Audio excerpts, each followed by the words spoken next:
কখন এসেছেন বাসায়? অনেকক্ষণ হলো, কিন্তু আপনি হঠাৎ ওখানে কেন গেলেন? আপনি তো বের হতে চেয়েছিলেন আজ, তাই না? মা বা নওরিন আপনাকে কিছু বলেনি? না তো। আমার ছোট ভাই আরিশ কিডন্যাপ হয়েছে। ওকে কেউ তুলে নিয়ে গিয়েছে। আমি আর আপনার বাবা এখানে আছি। কি বলছেন কি? এটা কিভাবে হলো? ছোট মা বাসার সামনের দোকানটায় গিয়েছিল, ওখান থেকেই এটা হয়েছে। যে বা যারা এটা করেছে তাদের সাহস আছে বলতে হয়। আপনি এখন কোথায়? থানায় আছি, বাসায় ফিরবো। কি অবস্থা ওখানকার? বাসার সামনে সিসিটিভি চেক করে আশেপাশে সিসিটিভি চেক করে খোঁজাখুঁজি করা হচ্ছে। পাওয়া যাবে হয়তো আজকেই। আমার মনে হচ্ছে এরা আমার বাবাকেও খুন করেছে। আমি তো এর শেষ পর্যন্ত দেখে নেব। আপনার শরীর এখন কেমন? ভালো। আমি কোথায় আসবো, থানায় নাকি আপনাদের বাসায়? আপনি আসবেন? এই অবস্থায় এখানে বসে থাকা যায়? ছোট মা বাসায় খুব কান্নাকাটি করছে, তাড়াতাড়ি বাসায় যাব।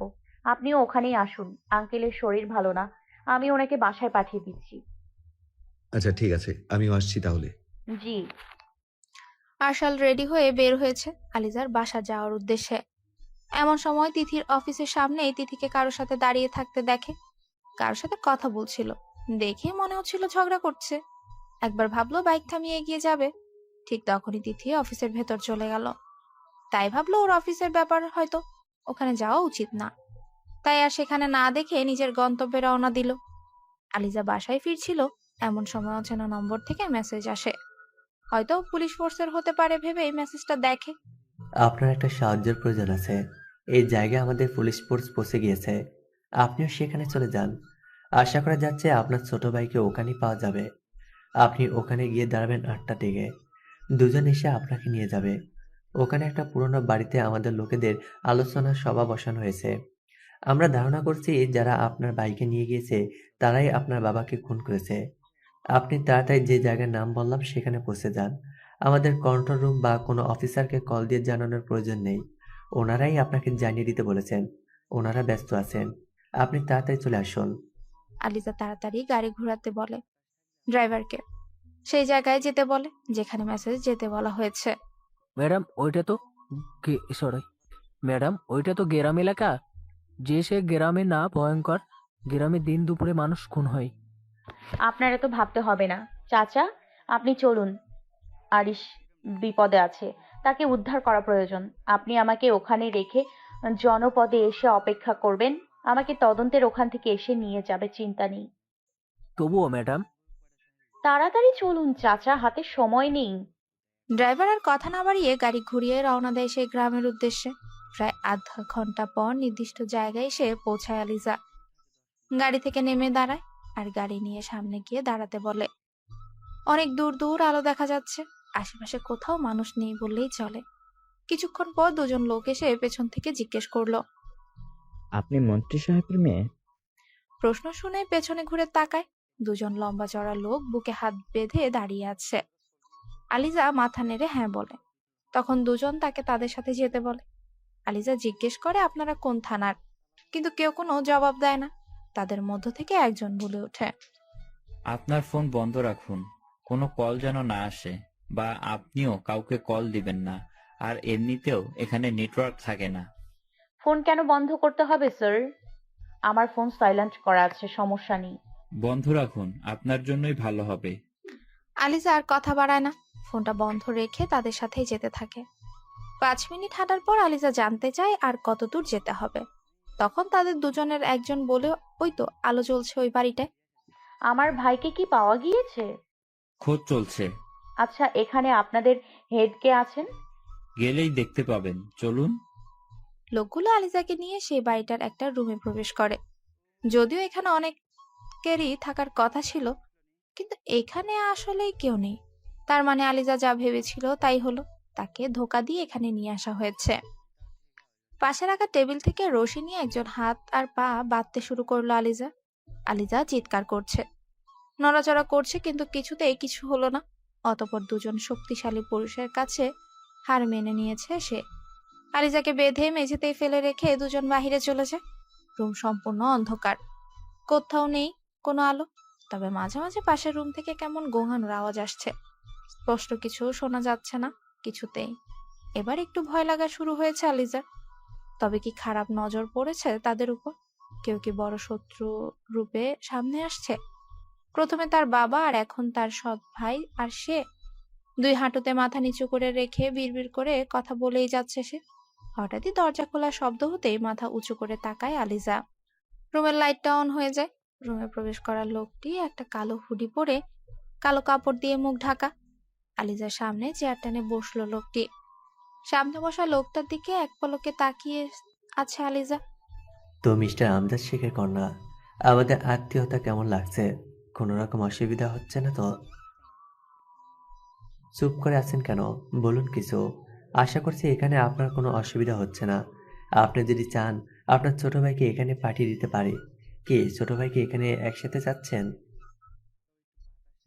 ও আচ্ছা, আপনার তো মুখটা আটকে রাখা, কিছু বলতে পারবেন না। এই বলে লোকটা এগিয়ে গিয়ে আলিজার মুখের বাঁধন খুলে দিল। আলিজা যেন হাঁফ ছেড়ে বাঁচল। কে আপনি? আর আমাদের দুই ভাই বোনকেই বা কেন এভাবে আটকে রেখেছেন? কি ক্ষতি করেছি আমরা? আমাদের এভাবে শাস্তি কেন দিচ্ছেন না আপনি? ক্ষতি তো তোরা করিসনি, ক্ষতি করেছে তোদের বাবা। তোর বাবাকে যেমন মেরেছি সব কয়টাকে শেষ করে ফেলবো। তোদের একজনকে বাঁচিয়ে রাখবো না আমি। তোর বাবা আমার পরিবারকে শেষ করে দিয়েছে। আমার বাবা কি ক্ষতি করেছে আপনার? তোর বাবা আমার পুরো ক্যারিয়ার নষ্ট করে দিয়েছে, আর আমার ক্যারিয়ার নষ্ট হয়ে যাওয়ায় আমার পরিবারটা শেষ হয়ে গিয়েছে। মানে কি বলছেন কি আপনি?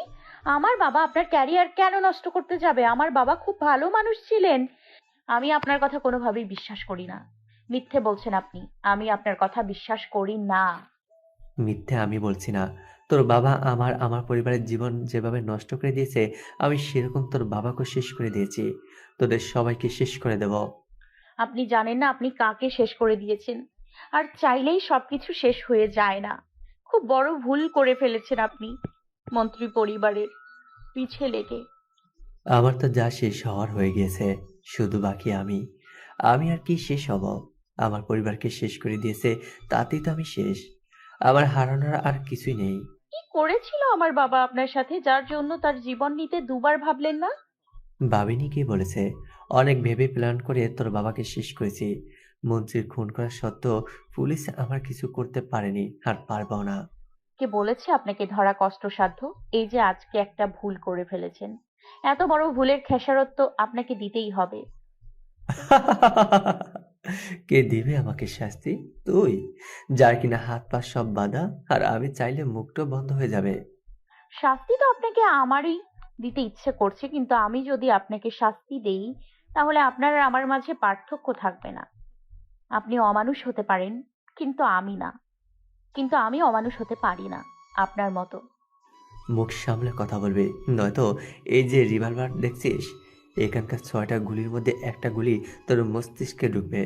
তারপর সব চুপ, কোনো কথাবার্তা নেই, একদম নীরব পরিবেশ। পরিবেশ তো এবার নীরব হবে। পেছনে একবার শুধু তাকিয়ে দেখুন। আমাকে আর আমার ভাইকে খুব আতিথেয়তা করলেন না? এবার তো আপনার আতিথেয়তার দায়িত্ব আমার নেওয়া উচিত। আমার বাবাকে খুন করলেন, আমার ছোট ভাইকে তুলে নিয়ে এলেন, আমাকেও ইভেন ছাড়লেন না। এর জন্য তো একটা দারুণ আতিথেয়তার আপনার প্রাপ্য। বড্ড ভুল করে ফেলেছেন তাড়াহুড়ো করে দুজনকে একসাথে শেষ করতে চেয়ে। লোকটা পেছনে ঘুরে তাকাতেই দেখে পুলিশের পুরো একটা টিম দাঁড়িয়ে। লোকটা এবার একটু থতমত খেয়ে যায়। মনে মনে ভাবতে থাকে, তার মানে এই মেয়ে এখানে আসার আগে সব বুঝে গিয়েছিল। মেয়েটাকে যতটা বোকা ভেবেছিল ততটা বোকা নয়। আলিজা এবার মুখের কাপড় সরিয়ে ফেলে। অনেক আগে সে হাতের বাঁধন খুলে ফেলেছিল। শুধু শেষ পর্যন্ত কি হয় সেটা দেখার জন্যই চুপচাপ ছিল। ধরুন অফিসার, এই লোক কোনোভাবেই যেন পালাতে না পারে। বড্ড চালাক ভাবে নিজেকে। হ্যাঁ, আমার বাবাকে কেড়ে নিয়েছে এই লোক, কোনোভাবেই যেন ছাড়া না পায়, সর্বোচ্চ শাস্তি যেন পায় এই লোক। এবার লোকটা আর এক মুহূর্ত দেরি না করে আলিজার মাথায় রিভলভার ঠেকিয়ে পাশে দাঁড়িয়ে হাসতে থাকে। আমার জীবনের ভয় নেই স্যার। আমার পুরো জীবনটা তো নষ্ট হয়ে গিয়েছে। আমার জীবন গেলে যাবে, আমার জীবনে কোনো মায়া নেই। মরলেও মন্ত্রীর মেয়েটারে মেরেই মরব। এমন সময় আরশাল রুমে প্রবেশ করে।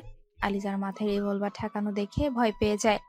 এটাই তো মুখ্য সুযোগ আলিজাকে জীবন থেকে সরিয়ে দেওয়ার। তবুও কেন আলিজার খারাপ চাইতে পারছে না সে? কেন মনে হচ্ছে আলিজার কোনোভাবেই যেন কিচ্ছু না হয়? তবে কি সে দুই নৌকায় পা রেখেই চলছে? আলিজার জন্য কেন খারাপ লাগবে? সে তো প্রথম রাত থেকেই চেয়েছিল এই মেয়েটা যেন তার কাছ থেকে বিদায় নেয়। তবে এখন কেন এমন লাগছে? আলিজা আরসালের প্রবেশে তার দিকে তাকিয়ে আছে টলমলো চোখে। তবে কি তার শেষ এখানেই এভাবেই হবে? সে আর কিচ্ছু না ভেবে চিৎকার করতে থাকে। স্যার প্লিজ ভয় পাবেন না আমাকে নিয়ে। আমি আপনাদের অনুমতি দিচ্ছি, আমার যা হয় হবে। আপনারা প্লিজ এই লোকটাকে ছাড়বেন না। এই লোকটাকে ছাড়লে আমি শান্তি পাবো না। এই লোকের জন্য আমি আমার বাবাকে। কথা শেষ না করতেই ঝুম করে শব্দ হয়। রিভলভার সাইলেন্ট করা না থাকায় এমন শব্দ হয়েছে। শব্দ পাওয়ার সাথে সাথে উপস্থিত সবার চোখ বড় বড় হয়ে যায়। আশাল জোরেই আলিজা বলে চিৎকার দিয়ে ওঠে। অতঃপর চারপাশের পরিবেশ কয়েক সেকেন্ডের জন্য নিশ্চুপ হয়ে যায়। আলিজা আর ওই লোক দুজনেই মেঝেতে লুটিয়ে পড়ে। দুইটা রিভলভার থেকে গুলি চলেছিল, একটা লোকের রিভলভার থেকে আর অন্যটা পুলিশ অফিসারের। লোকটার হাতের কবজিতে গুলি লাগার সাথে সাথে নিজেও গুলি করে দেয়। সেটা আলিজার মাংসপেশিতে গিয়ে লাগে। আশাল দৌড়ে গিয়ে আলিজার মাথা নিজের কোলের উপর নেয়। আশাল আলিজার দিকে তাকাতেই পারছিল না। সে থাকতে আলিজার এমন কিছু হয়ে গেল। কিচ্ছু হবে না আপনার, আলিজা। আমি আছি না? আমি আপনার কিচ্ছু হতে দিব না। স্যার, গাড়ি বের করুন না প্লিজ, আমাদের তাড়াতাড়ি যেতে হবে। আমার আবার কি হবে? আমার তো এখনো আপনার ভালোবাসা পাওয়া বাকি। তবে কিছু হয়ে গেলেও ভালো হয়। এই পৃথিবীর মানুষের ভালোবাসা আমি বোকার মতো আশা করে বসে আছি। কিন্তু এই মানুষগুলো তো আমার নয়।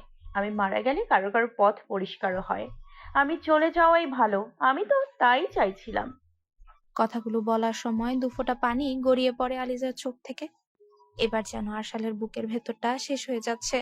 সে কিভাবে পারছে এই মেয়েটাকে কষ্ট দিতে? নিজেকে খুব অপরাধী লাগছিল তার। তার মনে হচ্ছিল কিছু একটা তার থেকে দূরে চলে যাচ্ছে, যেটা তার কাছে থাকা খুব জরুরি। কিছুক্ষণের মধ্যেই দুজনকে হাসপাতালে ভর্তি করা হয়, সাথে আরিশকে উদ্ধার করা হয়। রাতে গুলি বের করে ফেলা হয়, কিন্তু সারা রাতে আলিজার জ্ঞান ফিরেনি। দুই বাসার সবাই হাসপাতালে ছিল রাতে, কিন্তু আশাল এক মুহূর্তের জন্য আলিজার কাছ থেকে সরেনি। বলতে গেলে সারা রাত জেগেছিল সে। আমজাদ শেখ এর খুনিকেও হাসপাতালে কড়া পাহারায় রাখা হয়েছে। বিকেলবেলা তার থেকে জবানবন্দি নিতে হবে।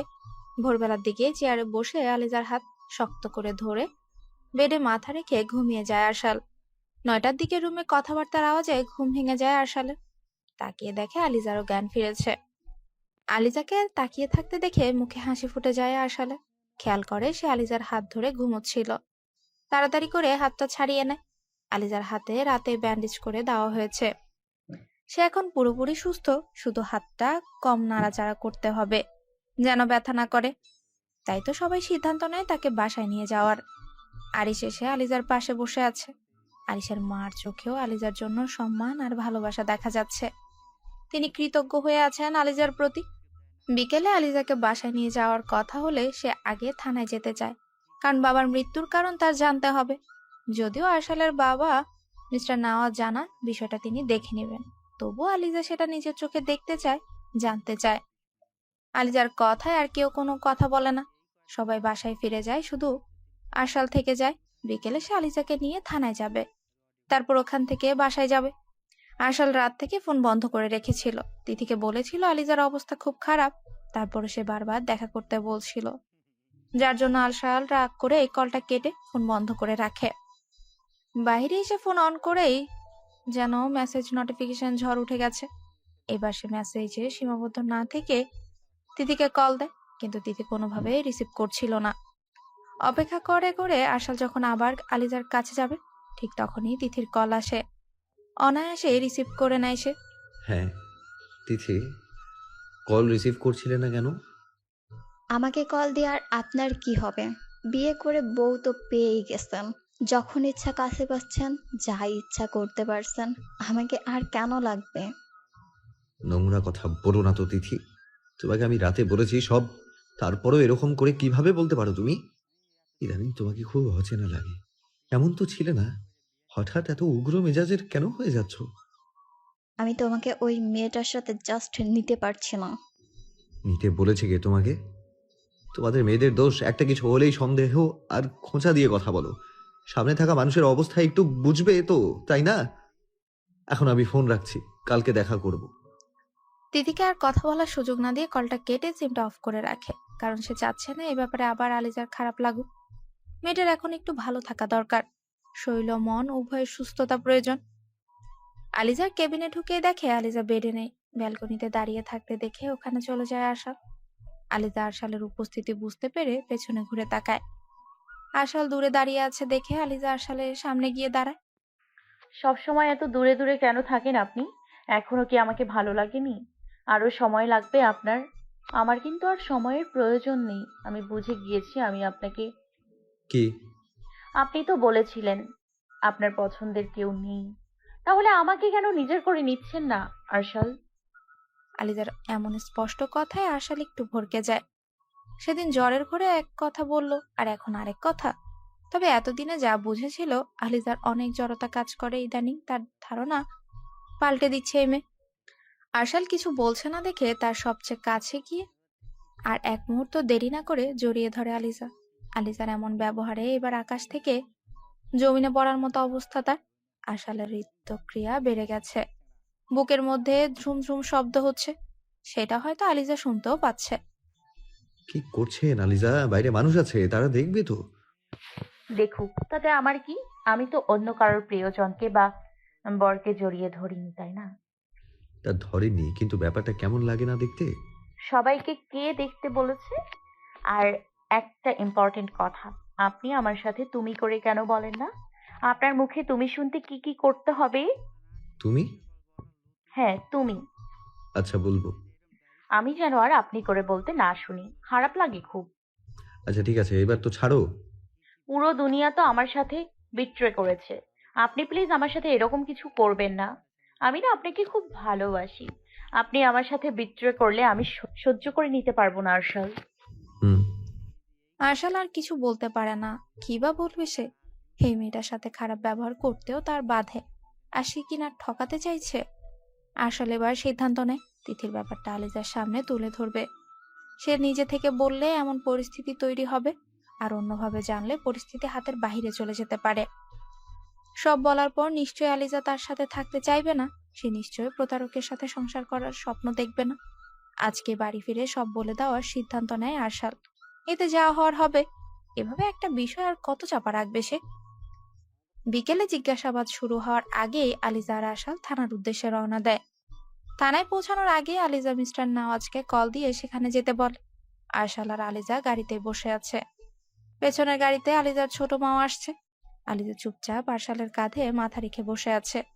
আরশালও আজ তাকে দূরে থাকতে বলছে না, মেয়েটা অসুস্থ বলে। আমার যদি কালকে কিছু হয়ে যেত তাহলে আপনার জন্য ভালো হতো, তাই না আরশাল? হ্যাঁ, আমি বিয়ে করতে চাইনি। তবে এটা না যে আপনার খারাপ কিছু হোক সে কারণে আমার জীবন থেকে চলে যান, এটা আমি কখনোই চাই না। তখন বিয়ে করতে চাননি, আর এখন কি আপনার সাথে থাক আর এখন কি আমার সাথে থাকতেও চান না? আরশাল আর কিছু বলতে পারে না। কি বলবে সে? সে তো চায় না আলিজা তার থেকে দূরে থাকুক। আলিজা তার কাছে থাকলে, পাশে থাকলে, এমন উঠার জড়িয়ে ধরলে যে তার কেমন যেন ভালো লাগা কাজ করে।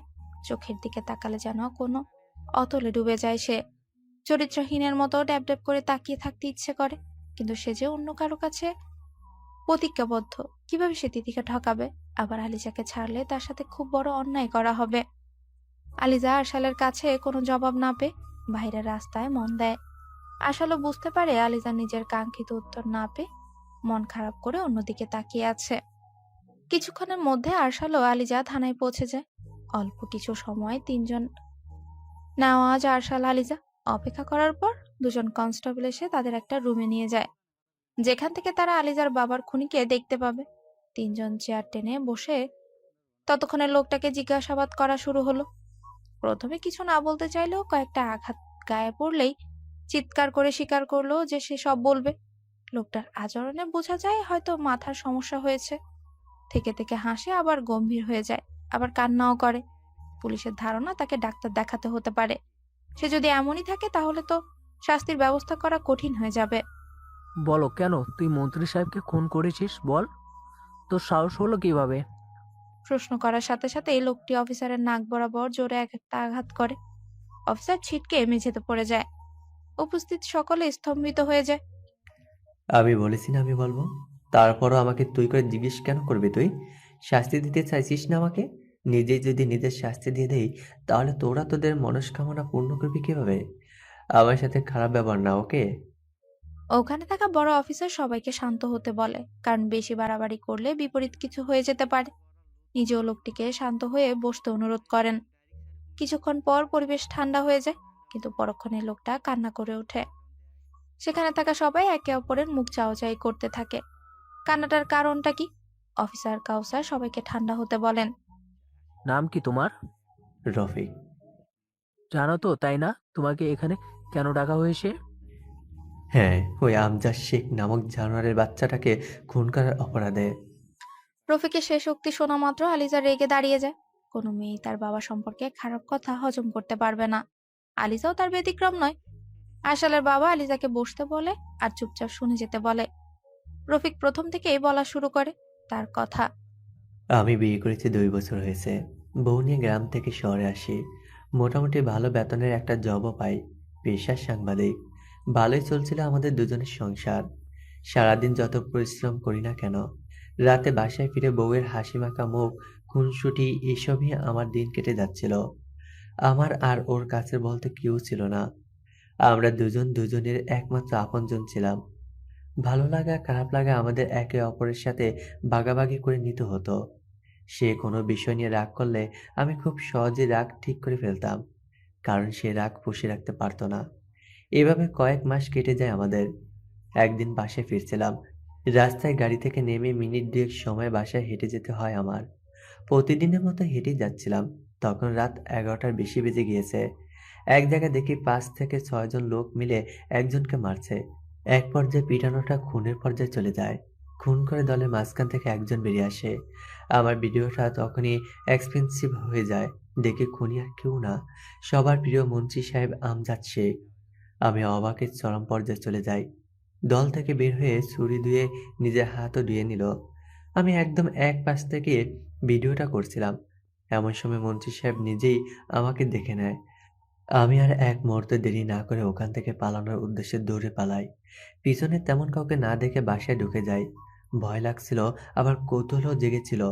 আমি তো দেখলাম মন্ত্রী সাহেব আমাকে দেখেছে, তাহলে আমাকে ধাওয়া করলো না কেন তার লোক? আমার রাতের খাওয়া কাজ ভয়ে উধাও হয়ে গেল। কিছুক্ষণ পর দরজা নক করার শব্দে ভয় পেয়ে যাই।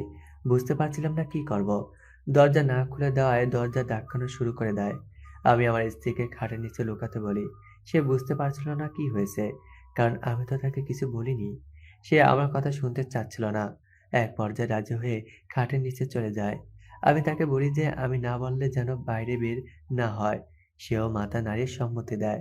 আমার স্ত্রী খাটের নিচে গেলে আমি ভয়ে ভয়ে দরজা খুলে দেই। বাইরে তাকিয়ে দেখি আমজাদ শেখের খারাপ কাজের দলবল। তবে কি আমি যা ভেবেছিলাম তাই হতে চলেছে? এই একটা ভিডিও কি আমার জীবন তছনছ করে দেবে?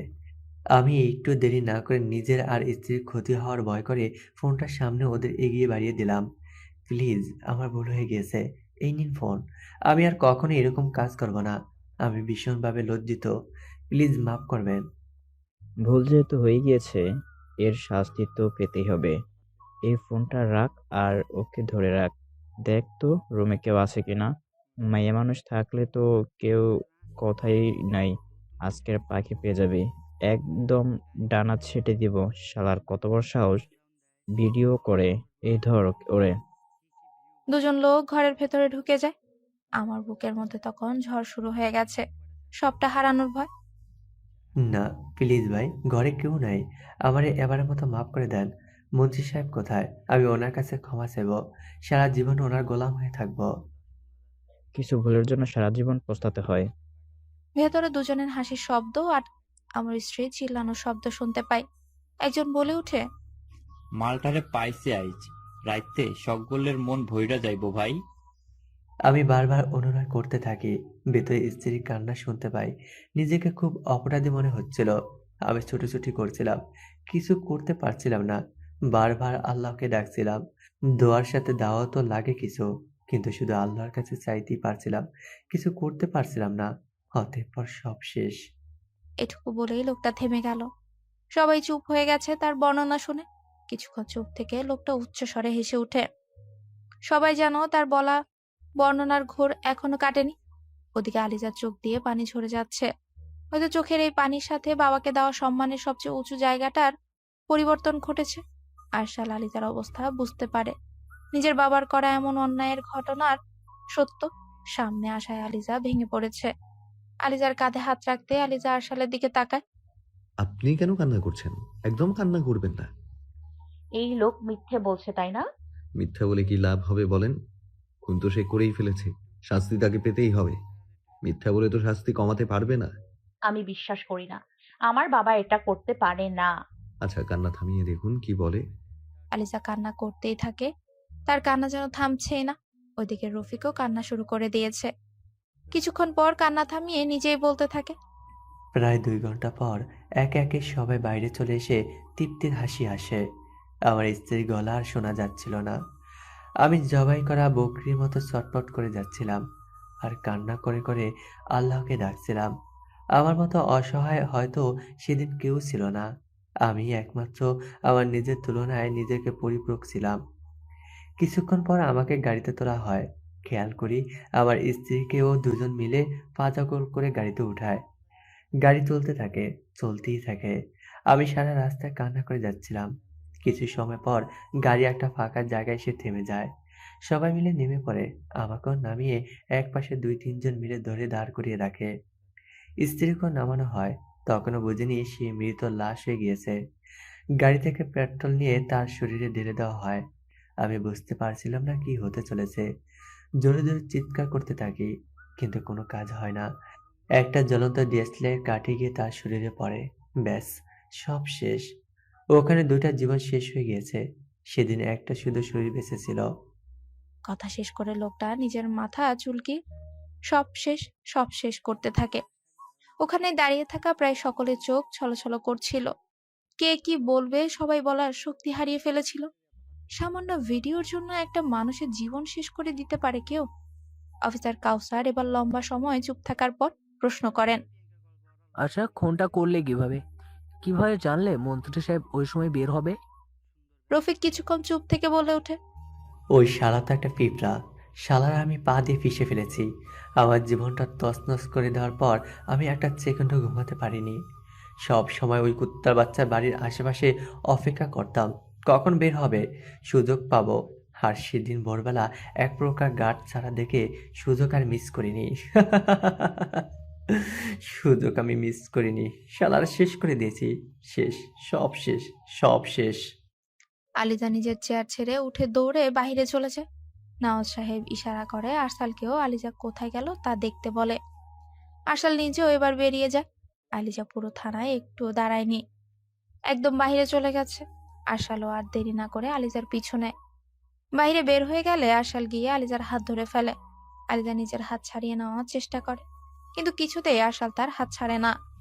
কি হয়েছে আপনার? কোথায় যাচ্ছেন?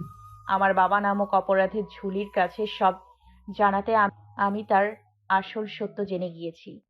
আপনার কোথাও যেতে হবে না এখন। আমার যেতে হবে, আপনি বুঝতে পারছেন না। বললাম তো যেতে হবে না। এখন আমাদের বাসায় যেতে হবে। যা শাস্তি দেয়ার ওই লোকটাকে আইন দেবে। তারই বা কি দোষ আছে বলুন? বাইরে আমার ছোট মাকে দেখেছেন কি কান্না করছে স্বামীর আসল চেহারা সামনে আসায়? এটা জানাজানি হলে সে কোথাও মুখ দেখাতে পারবে? আমার কথা না হয় বাদই দিলাম। এখন কিছু ভাবতে হবে না আপনার। ভেতরে চলুন। আমার শেষ রিকোয়েস্ট, এরপর আর কখনো আমার বাবার কাছে যাওয়ার জন্য অনুরোধ করব না। আলিজা, প্লিজ। ঠিক আছে, চলুন। আশাল জানতো আলিজাকে হাজারবার নিষেধ করলেও সে শুনবে না আজকে। এখন তার ওখানে যেতেই হবে। মেয়েটা এতদিন বাবা হারানোর শোকে ছিল, আর এখন বাবার আসল সত্য সামনে আসায় একদম ভেঙে পড়েছে। কিছুক্ষণ পর গাড়ি থামলে আলিজা গাড়ি থেকে নেমে দৌড়ে বাবার কবরের দিকে যায়। আরশালও আলিজার পিছনে। আলিজা গিয়ে বসে পড়ে সেখানেই, কান্নায় ভেঙে পড়ে। আরশাল আর তাকে থামায় না। চিৎকার করে কান্না করা একটু প্রয়োজন আছে তার, যদি মনটা একটু হালকা হয় তাতে। কারোর সাথে এতটা অন্যায় না করলেও পারতেন আপনি। এখন তো আপনাকে বাবা বলতেও আমার রুচিতে বাধছে। আপনাকে আমি আমার জীবনের সব থেকে উঁচু জায়গা দিয়েছিলাম। এখন আপনার অবস্থান কোথায় জানেন? কোনো অবস্থান বাকি নেই আপনার জন্য। এই এই আমি নাকি আপনাকে বোকার মতো এতদিন হারিয়ে কষ্ট পাচ্ছিলাম। ছি, কত বোকা আমি! পুরো দুনিয়া তো আমায় ঠকিয়ে গেল, আপনিও ছাড়লেন না। নিজের অবস্থান ঠিক রাখতেই আপনি পুরো দুনিয়াকে ঠকিয়েছেন, আর আপনার পাপের ফলস্বরূপ পুরো দুনিয়া আমাকে ঠকালো। আপনার স্মৃতি আগলে ছিলাম এই কয়েকদিন, আর তো কিছু অবশিষ্ট রইলো না। আমার কেউ রইলো না, আমি একা ছিলাম, একাই আছি, সারা জীবন হয়তো একাই থাকতে হবে। আমাকে কেউ শুভ্র হৃদয়ে শুভ্র ভালোবাসা দিল না। আলিজা বিলাপ করে কান্না করতে থাকে আর আরশাল পিছে দাঁড়িয়ে আছে। তাকে থামানোর মতো কোনো সিম্প্যাথি যে আর তার কাছে নেই। মেয়েটার মতো হয়তো সত্যি আর কেউ এতটা ঠকে যায়নি, ভালোবাসা ছাড়া থাকেনি। তারও তো অধিকার আছে ভালো থাকার, কাউকে ভালোবাসার, আর কারো থেকে ভালোবাসা পাওয়ার। হ্যালো বন্ধুরা, পরবর্তী পার্ট খুব তাড়াতাড়ি আসবে, তো সবাই অপেক্ষায় থাকো। আর চ্যানেলটি যারা এখনো সাবস্ক্রাইব করনি তারা পরবর্তী পার্ট দেখার জন্য চ্যানেলটি সাবস্ক্রাইব করে রেখো। ধন্যবাদ সবাইকে, আমাদের সাথেই থেকো।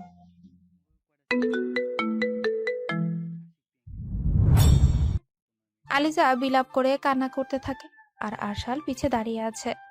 তাকে থামানোর মতো কোনো সিম্প্যাথি যে আর তার কাছে নেই। মেয়েটার মতো হয়তো সত্যি আর কেউ এতটা ঠকে যায়নি, ভালোবাসা ছাড়া থাকেনি। তারও তো অধিকার আছে ভালো থাকার, কাউকে ভালোবাসার, আর কারো থেকে ভালোবাসা পাওয়ার। কেটে গিয়েছে বেশ কিছুদিন। আমজাদ শেখের ঘটনা সুরাহা হওয়ার পর তার ব্যাংক ব্যালেন্স সম্পত্তি বিষয়ে প্রশ্ন উঠেছে। খুঁটিয়ে দেখেও আমজাদ শেখের নামে আহামরি কোনো কিছুই পাওয়া যায়নি। স্ত্রীকেও তেমন কিছু দেননি তিনি। তবে কি সবকিছু তিনি দেশ ও দেশের মানুষকে দিয়ে গেছেন, নিজের জন্য কিছুই রাখেননি? প্রশ্নগুলোর কোনো উত্তর এতদিন পাওয়া যায়নি। সব রকম তদন্ত এক প্রকার বন্ধ করে দেওয়া হয়েছে এবং আমজাদ শেখের খুনিকে মানসিক রোগী প্রমাণিত হওয়ায় তাকে চিকিৎসা দেওয়া হচ্ছে। চিকিৎসা ফলপ্রসূ হলেই শাস্তি কার্যকর করা হবে। সন্ধ্যার পর বাসায় প্রবেশ করে আরশাল। আজকে কলেজ থেকে আর বাসায় আসেনি। তিথির সাথে দেখা করে ঘোরাঘুরি করে ভালো কিছু সময় কাটিয়ে বাসায় ফিরেছে সে। রুমে এসে দেখে আলিজা রুমে নেই। প্রায় প্রতিদিন সে বাসায় এসে দেখে আলিজা নেই। বেশিরভাগ সময় আলিজা নওরিনের সাথেই থাকে। বিষয়টা তার ভালোই লাগে। আরশাল ফ্রেশ হয়ে রুমে আসতেই দেখে আলিজা বিছানায় বসে আছে। তাকে দেখে এগিয়ে এসে সামনে দাঁড়ালো। আপনি আমাকে ডাকেননি কেন? তুমি তো নওরিনের রুমে ছিলে বোধহয়। না, আমি রুমে ছিলাম। আম্মি? তুমি তো আন্টি বলতে। এখন থেকে আমি। বাহ। জি, এত দেরি কেন হলো আসতে? মাঝে মাঝে আপনার আসতে দেরি হয় কেন বলুন তো? কারোর সাথে দেখা করতে চান নাকি? ক- কার সাথে দেখা করতে যাব? বন্ধুদের সাথে একটু আড্ডা দিয়ে বাসায় ফিরি। হ্যাঁ, সময় দেয়া বন্ধু পর্যন্তই যেন থাকে। মেয়েঘটি তো কোনো ব্যাপার থাকলে জানে মেরে ফেলবো বলে দিলাম। আমি একজনকে ভালোবাসি আলিজা। কি? হ্যাঁ, বুঝলাম না। বললাম আমি একজনকে ভালোবাসি। মজা করছেন তাই না? এটুকুতেই আলিজার চোখ ছলছল করে ওঠে। আবারও মনে পড়ে যায় পুরো দুনিয়া তার সাথে খারাপ করেছে। আরশালের কাছে ভালোবাসা আশা করা বোকামো ছাড়া কিছু না। আশাল যদিও বা সিদ্ধান্ত নিয়েছিল আলিজাকে সব বলে দিবে, কিন্তু সাহস করে বলে উঠতে পারেনি সে। পৃথিবীতে সেই খারাপ শ্রেণীর অন্তর্ভুক্ত সে, যে শ্রেণীর পুরুষ ঘরে স্ত্রী রেখে বাহিরে পরনারীতে আসক্ত থাকে। কিন্তু আরশাল এখানে দোটানায় আছে, না পারছে তিথিকে ছাড়তে, আর না পারছে আলিজাকে সব পরিষ্কার করে বলতে। আমি ভুল আশা করে ফেলেছিলাম আপনার কাছে আরশাল। আমি ভেবেছিলাম আপনার বাবা জোর করে বিয়ে দিয়েছে জন্য আপনি নারাজ, কিন্তু এখানে তো অন্য বিষয়। আরে বাবা, আমি তো মজা করলাম। একটা সত্যি কথা বলবো, শুনবেন? কি? আমি আপনাকে ভালোবাসি। আরশাল কিছুক্ষণ চুপ থেকে কিছু না বলে বাহিরের দিকে যেতে লাগলে আলিজার সামনে গিয়ে দাঁড়ায়। কোথায় আছেন আপনি? বাইরে যাচ্ছি। বাইরে থেকেই আসলেন, এখন আবার বাইরে কেন? বাসায় থেকে কি করব? আমি আছি না, আমার সাথে আড্ডা দেবেন। বাইরে সবাই অপেক্ষা করছে। ভয় পান? কিসের ভয়?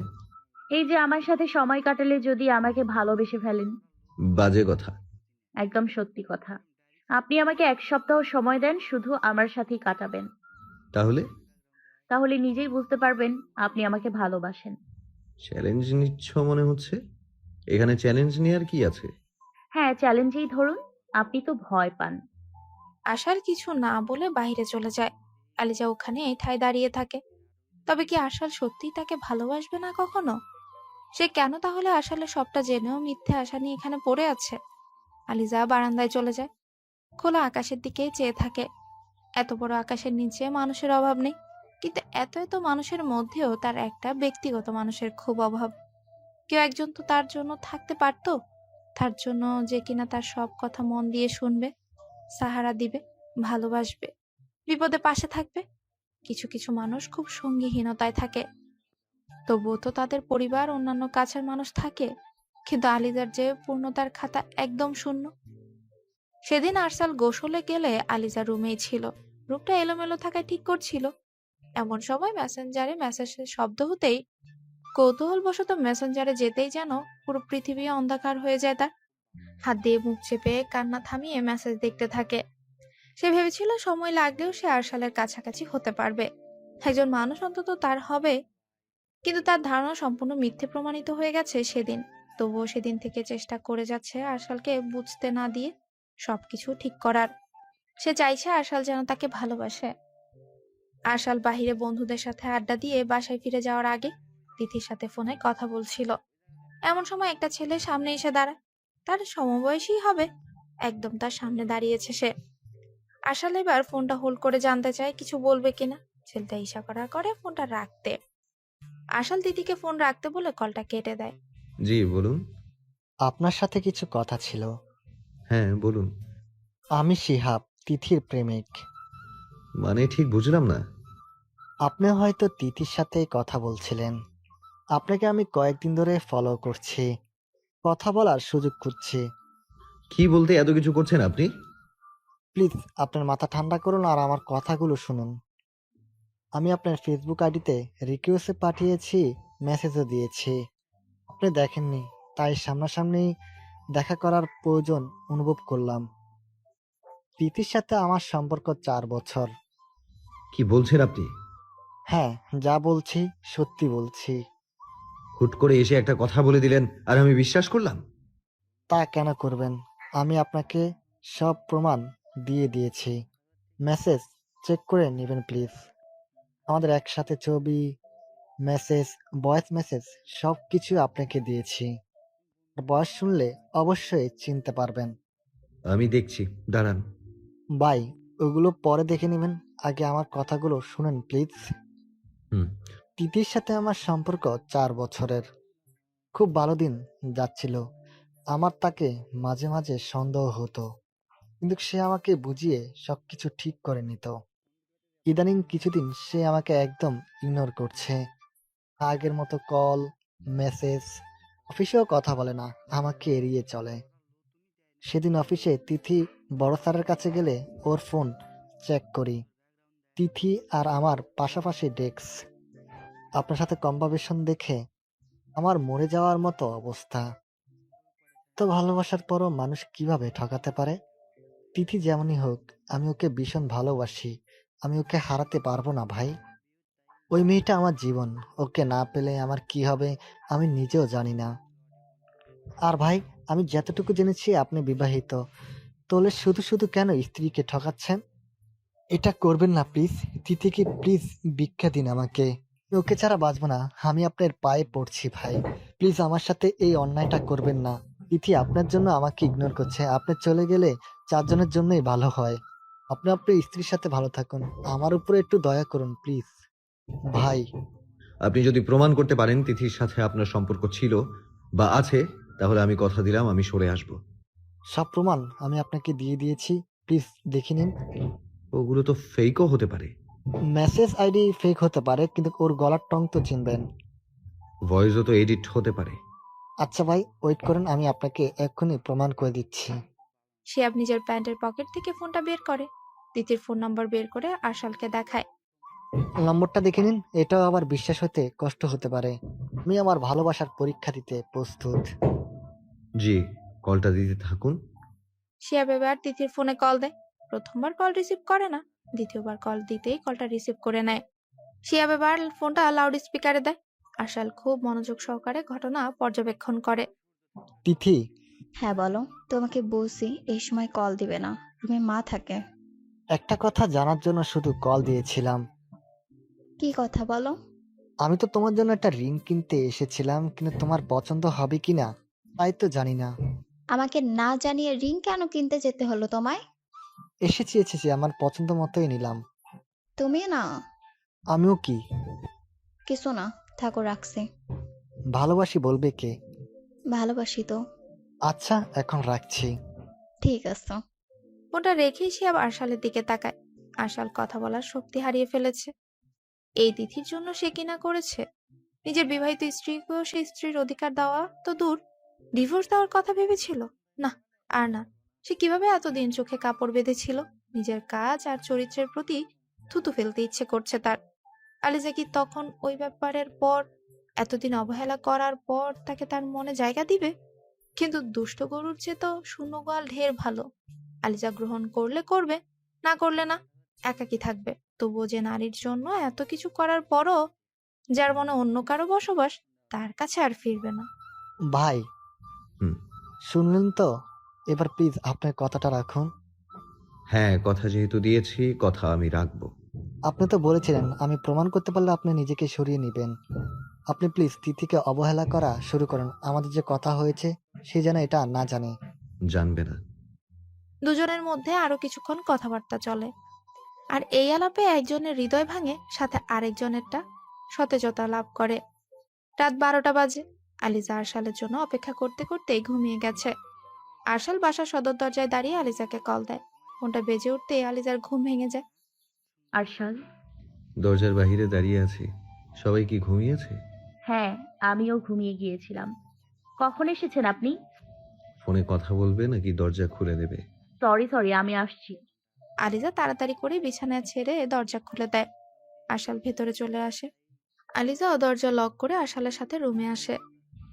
খুব কষ্ট দিয়ে ফেলেছি, তাই না? কিভাবে? এই যে এত রাতে ঘুম থেকে উঠে দরজা খুলে দিতে হয়। সমস্যা নেই, আপনার কাজ থাকতেই পারে। আপনি ফ্রেশ হয়ে আসুন, আমি খাবার প্লেটে দিচ্ছি। আরশাল এতক্ষণ খেয়াল করেনি আলিজা কালো রঙের একটা সুতি শাড়ি পরেছে। বর্ষা শরীরে যেন কালো রংটা একটু বেশি ফুটে উঠেছে। প্রতিদিনের চেয়ে আজকে একটু বেশি সুন্দর লাগছে তাকে। হয়তো অন্যদিনও সুন্দর লেগেছে, কিন্তু আরশাল তো এই মেয়ের সৌন্দর্য খেয়াল করেনি। আজকে হঠাৎ চোখে লাগছে কেন? আজ হঠাৎ শাড়ি? রুম থেকে বাইরে যাওয়ার সময় আরশালের এমন কথায় আলিজা থেমে যায়। খারাপ লাগছে? অন্যদিন তো আমার দিকে নজরই দেন না। খারাপ লাগলে বলুন না প্লিজ, আমি চেঞ্জ করে আসছি। না না, পরে থাকো, সুন্দর লাগছে।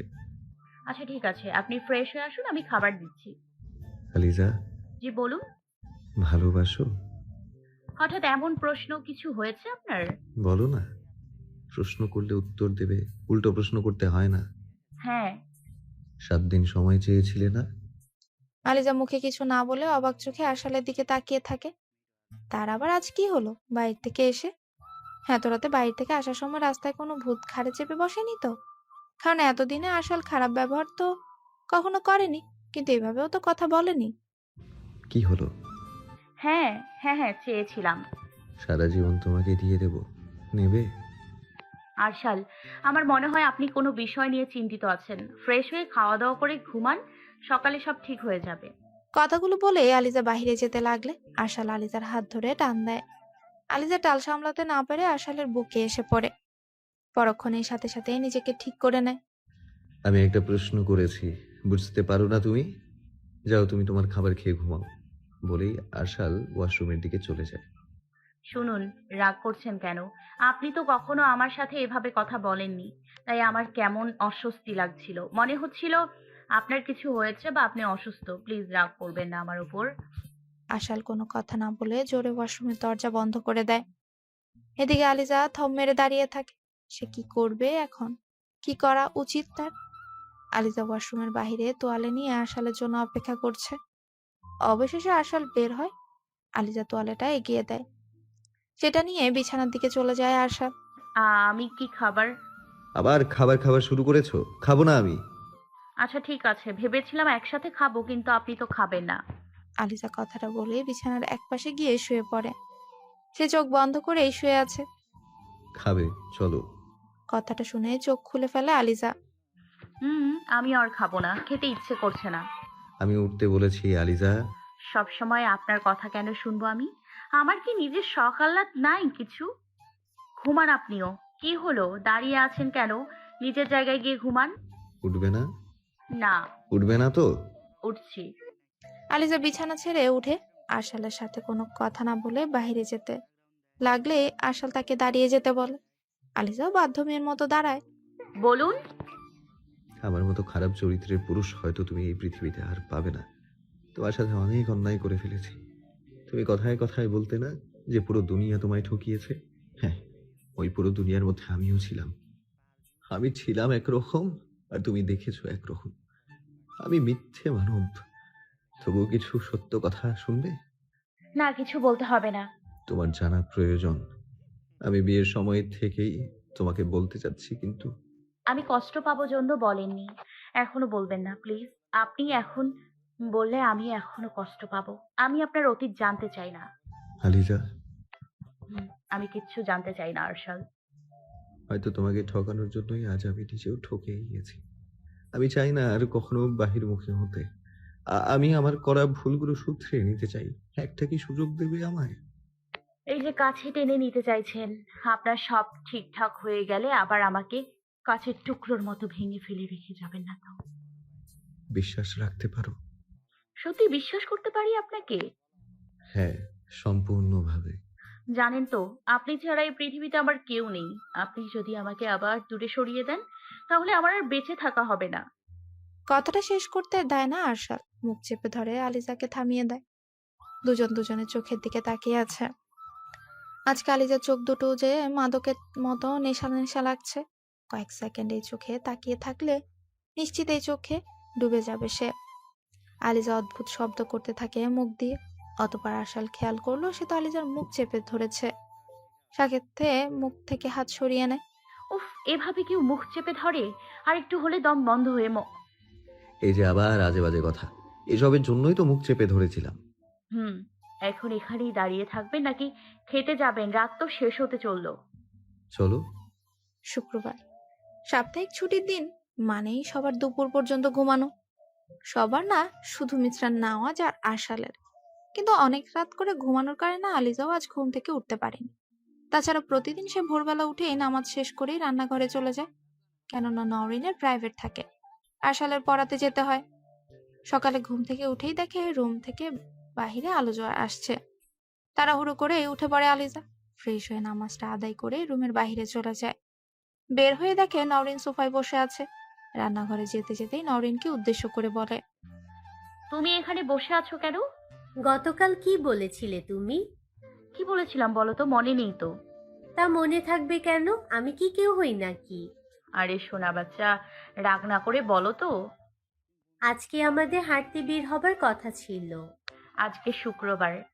জি। একটু খেয়াল নেই দেখেছো? ডাকোনি কেন? ডেকেছিলাম। শুনতে পাইনি তো। ভাইয়া উঠে এসে ডাকতে নিষেধ করলো। তোমার ভাইয়া নিষেধ করেছে? কত বড় সাহস! আজ তার শাস্তি আছে। আজকে জ্যাম পাউরুটি খাওয়াই সবাইকে, কি বলো? রাতের খাবার আমি গরম করে খেয়ে নেবে। দারুণ আইডিয়া। চলো এবার আমরা বের হই। কাউকে বলবো না? সবাই তো ঘুম। আচ্ছা চলো। দুজনেই কাউকে না জানিয়ে বাসা থেকে বের হয়। তাদের যে আজকের সকালটা উপভোগ করতে হবে। বেরিয়ে যায় আজকের সকালের উদ্দেশ্যে। হঠাৎ করেই সকালে ঘুম ভেঙে যায় আরশালের। ঘুম থেকে উঠেই দেখে আলিজা পাশে নেই। সে নিশ্চিন্ত রান্নাঘরে চলে গেছে এত সকালে ভেবেই বিছানা থেকে উঠে ধীর পায়ে বাহিরে চলে যায়। কিন্তু রান্নাঘরে তো কেউ নেই। এত সকালে ছাদে যাওয়ার তো কথা না। সে নওরিনের রুমে উকি দিয়ে দেখে সেখানেও নেই। তার মানে দুজন নিশ্চিত কোথাও গেছে। দুজন মিলে কি কি যে করে কিছুই মাথায় ঢুকে না। আরশাল রুমে ফিরে যায়। গতকালের ঘটনা মাথায় ঘুরছে। সে অনেক আগে থেকে আলিজার প্রতি দুর্বল হয়ে গেছিল, এটা ঠিক। কিন্তু তিথিকে সে ভালোবাসতো। মানুষ যাই বলুক না কেন, মনকে তো আর আয়ত্তে রাখা সম্ভব নয়। কিন্তু রাত থেকে তিথির প্রতি ক্ষোভ জন্মালেও তাকে এক নিমেষে ভুলে যাওয়া সম্ভব নয়। তবে সে আর তার কাছে ফিরেও যাবে না। কিন্তু সে যদি আলিজার সাথে সব ভুলে নতুন করে শুরু করতে চায়, আলিজার মনে হবে না তো সে হয়তো কারোর সাথে বিচ্ছেদ হওয়ায় তাকে বেছে নিয়েছে। আসল কিছুই কিছু বুঝে উঠতে পারছে না। আবার ভাবে মানুষ মাত্রই ভুল করে, সেও ভুল করেছে মানুষ চিনতে, আর বাকিটা ভাগ্যের পরিহাস। সে এখন থেকে আলিজার সাথে দূরত্ব কমিয়ে নেবে। আলিজার কথা ভাবতে ভাবতে পাশে তাকিয়ে দেখে ফোনটা বেজে যাচ্ছে। স্ক্রিনে স্পষ্ট দেখা যাচ্ছে আলিজার নম্বর। তারা হয়তো বাইরে গেছে, কোনো বিপদ হলো না তো? তাড়াতাড়ি কলটা রিসিভ করে সে। আলিজা? আপনি উঠেছেন? হ্যাঁ, অনেকক্ষণ। আচ্ছা ভালো হয়েছে, ফ্রেশ হয়ে বাইরে বের হয়ে বাসার বাম দিকের রাস্তা দিয়ে যে একটা ফাঁকা মাঠের মতো আছে ওখানে চলে আসুন। কেন? আর তোমরা না কাউকে না জানিয়ে বাইরে কেন গিয়েছো? আপনি কি করে বুঝলেন আমি একা আসিনি? ওই বাদরিটার মাথায় এসব আজগুবি বুদ্ধি চলে। ও নিশ্চয়ই নিয়ে গিয়েছে, ভোরবেলা ডাকছিল। একদম বাদরি বলবেন না, খারাপ হয়ে যাবে কিন্তু। কি খারাপ হবে শুনি? উফ, কথা না বাড়িয়ে তাড়াতাড়ি আসুন। তুমি কি শাড়ি পরেই চলে গিয়েছো? না তো। ঠিক আছে, আমি আসছি। তাড়াতাড়ি। আশাল তাড়াতাড়ি ফ্রেশ হয়ে বেরিয়ে পড়ে। প্রতিদিন এই সময় প্রাইভেট পড়াতে যেতে হয়, আর আজকে অন্য কারণে বের হতে হচ্ছে। যদিও সময় এক, কিন্তু অনুভূতিটা ভিন্ন। চারপাশে শীতের আমেজ চলে এসেছে। আশাল টানা পায়ে নির্দিষ্ট স্থানের দিকে হেঁটে চলে কিছু দূর যেতেই আলিজা আর নওরিনকে দেখতে পায়। যা ভেবেছিল তাই, ওখানেই দাঁড়িয়ে আছে। সে এগিয়ে যায় তাদের দুজনের কাছে। আশালকে দেখেই দুজন হাসতে থাকে। সে তাদের সামনে গিয়ে দাঁড়ায়। দুজনে বের হয়েছিস ঠিক আছে, আমাকে আবার কল করে এখানে ডাকতে হবে কেন? কি হয়েছে? তোমার বউ তোমাকে মিস করছিল। এসব কি কথাবার্তা নওরিন? যা সত্যি তাই তো বললাম, দেখেছো বৌমনি, আর তুমি কিছু বলছো না কেন? আপনি এসে এভাবে ঝগড়া করছেন কেন? ঝগড়া কোথায় করলাম? তো এগুলো কি করছেন? কথা বলছি। এটা কোন ধরনের কথা বলার ধরন? তুমি এবার ওর হয়ে আমার সাথে ঝগড়া করছো? এই নওরিন, আমি ঝগড়া করছি? না বৌমনি, একদম না। ভাইয়া আসার পর থেকে আমাদের সাথে ঝগড়া করে যাচ্ছে। এই, তোরা দুজন একসাথে আমার সাথে ঝগড়া করলে আমি কিভাবে পারবো তোদের সাথে? কি? আমরা দুজন ঝগড়া করছি? এই, তোরা এভাবে এরকম করার জন্য আমাকে এখানে ডেকেছিস? আমি কিন্তু চলে যাব। এই না। কেন ডাকা হয়েছে আমাকে? আমরা টাকা নিয়ে আসিনি। টাকা কেন লাগবে?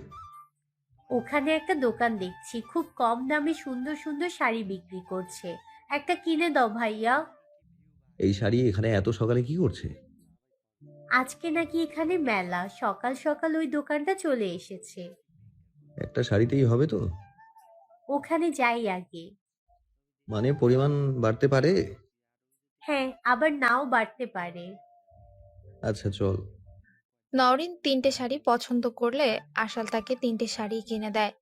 কিন্তু সে একবারও আলিজাকে নিজের কোনো শাড়ি পছন্দ হয়েছে কিনা জানতে চায়নি।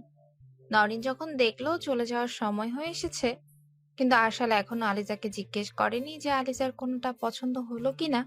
সে এবার আলিজার দিকে তাকিয়ে দেখে বেচারি মন খারাপ করে রয়েছে। বৌমনি, তুমি পছন্দ করছো না কেন? দেখো তোমার কোনটা ভালো লাগে। তুমিও শাড়ি নেবে? না, আমি শাড়ি নিব না, আমার আছে তো। কি বলছো? আমি নিচ্ছি আর তুমি নিবে না? তুই নিলেই কেন তার নিতে হবে? আশালের কথা শুনে আলিজা অবাক চোখে তার দিকে তাকিয়ে থাকে। আশালি তাকে শাড়ি নেওয়ার জন্য জোর করবে, তা না করে সে নিজে এসব বলছে। আলিজার মন খারাপ হয়ে যায় আশালের ব্যবহারে। সে আর ওখানে দাঁড়াতে চায় না। তিনজন বাসার দিকে রওনা দেয়। আশালের উপর তার ভীষণ রাগ হয়। আলিজার মুখের অবস্থা দেখে নরিনেরও মন খারাপ হয়ে যায়। দুপুরে গোসল দিয়ে এসে আয়নার সামনে দাঁড়িয়ে চুল ঠিক করছিল আলিজা। আশাল বিছানায় শুয়ে ফোন ঘাঁটছিল। এমন সময় তিথির কল আসে। তিথির কল দেখেই যেন আশালের রাগ হয়। এই মেয়েকে সে কতই না ভালোবেসেছিল। কালকের ঘটনার পর আর এক ফোঁটাও ভালোবাসা অবশিষ্ট নেই। সেটাও নয়, তবে আগের মতো সম্মানও আর নেই। যে মেয়ে এমন একটা নোংরা খেলা খেলতে পারে, সে অন্তত ভালোবাসা পাওয়ার যোগ্য না। তার প্রতি ভালোবাসা আছে, সাথে ঘৃণাও। ভালোবাসা এখনো আছে, আর সেটা ধীরে ধীরে শেষও হয়ে যাবে।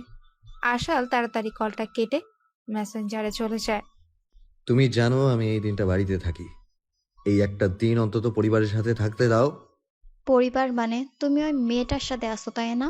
আমাকে ঠকাচ্ছ তুমি আরশাল। ফোন দিয়েছো এই আজে বাজে কথাগুলো বলার জন্য? ও, আমার কথা এখন আজে বাজে? তাছাড়া কি? এগুলো কি ধরনের কথা? বউ নিয়ে ব্যস্ত আছো, তার সাথে ফষ্টি নষ্টি করছো, তাই না? বউ থাকলেই সবাই এসব করে না। সব সময় মাইন্ড ঠিক করো। আর তোমার যদি এটা মনে হয় তাহলে তাই করছি। আমার কথা আজে বাজে লাগে তোমার কাছে এখন? আমার মাইন্ডও খারাপ। তোমার মাইন্ড খারাপ না? কি কি করছি বউয়ের সাথে শুনবে? বলি। আরশাল, এবার কিন্তু বেশি বেশি করে ফেলছো। আমি ভালো মনে তোমার সাথে কথা বলার জন্য কল দিয়েছিলাম। আমার তো মনে হচ্ছে বউ তোমাকে বশ করে ফেলেছে। ও, ওই শয়তান মেয়েটাকে আমি ছাড়বো না। ওর জন্য তুমি আজ আমার সাথে এমন ব্যবহার করতে পারছো। তিথি, একদম ওকে নিয়ে বাজে কথা বলবে না। তোমার এই আচরণে তো মনে হচ্ছে আমি তোমাকে ঠকাচ্ছি না, আমি ঠকাচ্ছি ওই মেয়েটাকে, যে কিনা আমার ঘরে থেকে সবসময় আমার সেবা করে যাচ্ছে, বাসার সবার মন রেখে চলছে। কোন কাজ করলে আমি তার সাথে ভালো ব্যবহার করব সেটা করছে। দোষ আমার, আমি মানুষ চিনতে ভুল করেছি। আরশাল, কথা বাড়িও না আর, নইলে দেখা যাবে এমন অনেক কথাই বলে ফেলবো যা তোমার ভালো লাগবে না। আমি জাস্ট অবাক হয়ে যাচ্ছি তোমার ব্যবহারে। আর অবাক করতে চাইছি না তোমাকে। তুমি আদৌ আমাকে ভালোবাসো তো? এমন কোনো প্রশ্ন করো না যেটার উত্তর শুনলে তুমি কষ্ট পাও। মানে আজকে কল দেওয়ার কারণ কি? এখন বলবে তুমি আমাকে ভালোবাসো না আরশাল? সেটাও বলতে পারছি না। তোমার মেসেজগুলো আমাকে কষ্ট দিচ্ছে আরশাল। কষ্ট পেও না, পরে কথা হবে।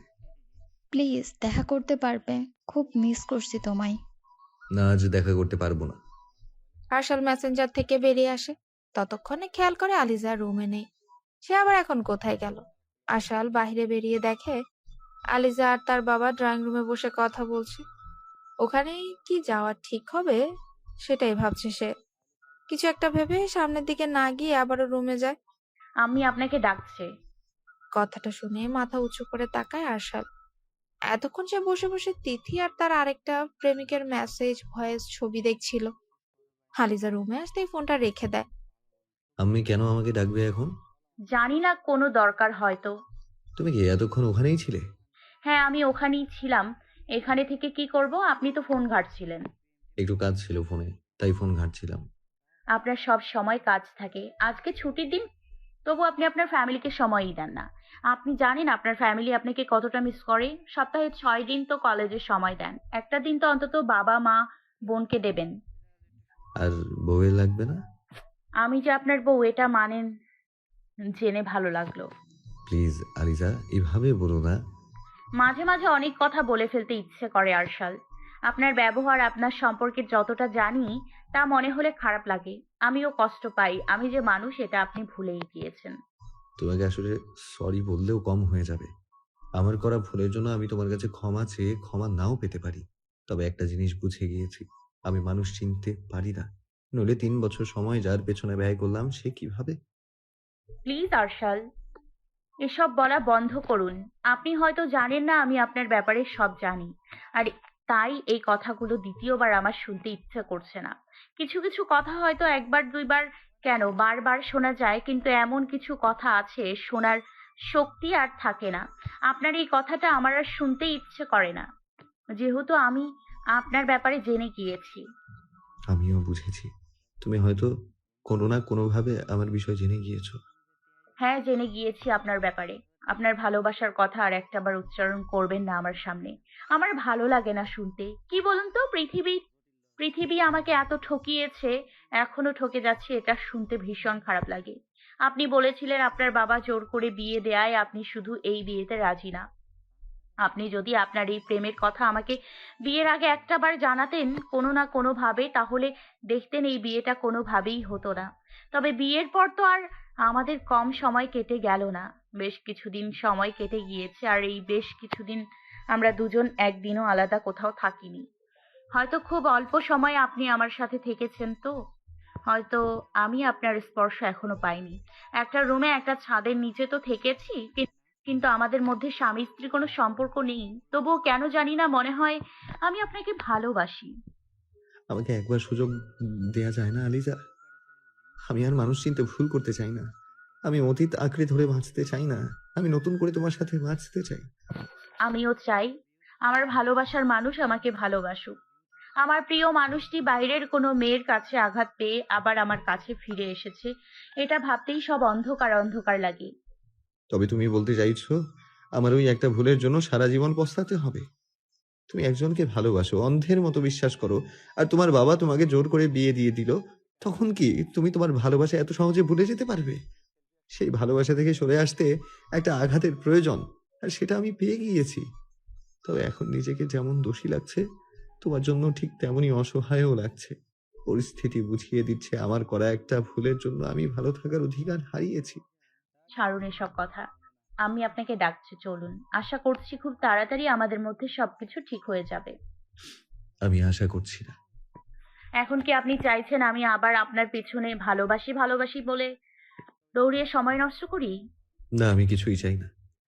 কথাটা বলে আশাল আলিজাকে রেখে রুম থেকে বের হয়ে তার মায়ের রুমে যায়। মিসেস মোহনা বসেই ছিলেন, ছেলেকে আসতে দেখে পাশে বসতে বলেন।